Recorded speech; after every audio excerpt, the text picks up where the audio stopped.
Hey, thank you for clicking this video and welcome to another episode of To Your Left Politics. I'm your host, Superior, host of Why I Hate Politics also. And today we're going to talk about the myth and the misinformation about Black Americans and socialism and how Black folks in this country has always been radical, has always pushed the socialist agenda, even when it was unpopular. And with the rise of a lot of Democratic socialists that have been winning their primaries throughout the country, not just in New York, but here in Colorado and Philadelphia, a lot of places, there has been a lot of misleading talking points in regarding the front and center of this socialist movement in Black Americans. And in these socialist spaces like the DSA is often mostly white and college educated members. And with that kind of being the forefront, a lot of Black folks feel like race and identity gets downplayed for class first type of conversations, or that the movement brings an outside idea without centering Black experience and Black history. So here is 3 powerful reasons that Black people have always had a place in socialism. Reason number 1, Black radicals like Huey P. Newton built revolutionary socialism. Huey P. Newton co-founded the Black Panther Party as a Marxist-Leninist organization. They didn't join someone else's movement, they created one that combined Black liberation with socialism. Their 10-point program called for jobs, housing, education, and an end to police brutality. They ran real community programs like free breakfast for kids, feeding thousands every day, and health clinics showing serve the people in action.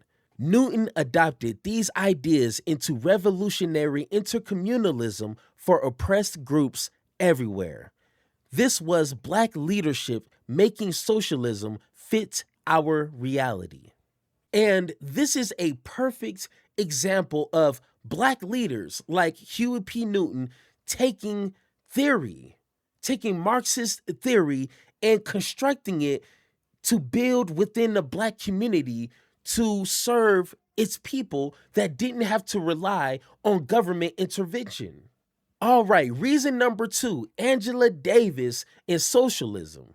Angela Davis was not just a supporter. She was a longtime member of the Communist Party USA, joined in 1968, and actively worked with Black Panther Party in Los Angeles. She taught Marxist theory, highlighting the links between racism, capitalism, and sexism, and argued that true liberation required dismantling the entire capitalist system. She ran as a Communist Party vice presidential candidate in 1980 and 1984, using the platform to push for jobs, racial justice, prison reform, and an end to U.S. imperialism. Even after leaving the party later, she continued advocating socialist ideas through writing, speeches, and activism on prison abolition, feminism, and global solidarity, always tying Black freedom struggles to broader anti-capitalist movements. And one major importance of Angela Davis' work is she always relentlessly advocated and explained that racism and capitalism always work hand in hand. And you can't talk about class war or class solidarity without addressing racism. And her work always highlighted that. All right, and reason number 3, Black communities have long practiced collective economics.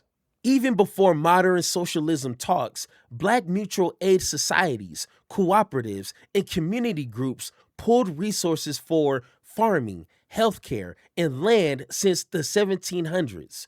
Groups like the Colored Farmers Alliance grew to over 1 million members. This was everyday collective power built out of necessity. So, to kind of simply put it, socialism isn't about a certain group only accessing certain power just for them. It's always been about, especially for Black Americans, about the collective, about all of us, and finding ways to build resources, community, and power. Socialism isn't a white group that Black people can't connect with. If we look at Black leaders like Newton or Davis, that shows us that we can shape it. Socialism is about mutual aid, collective power, liberation through education, and understanding power belongs to the people, period.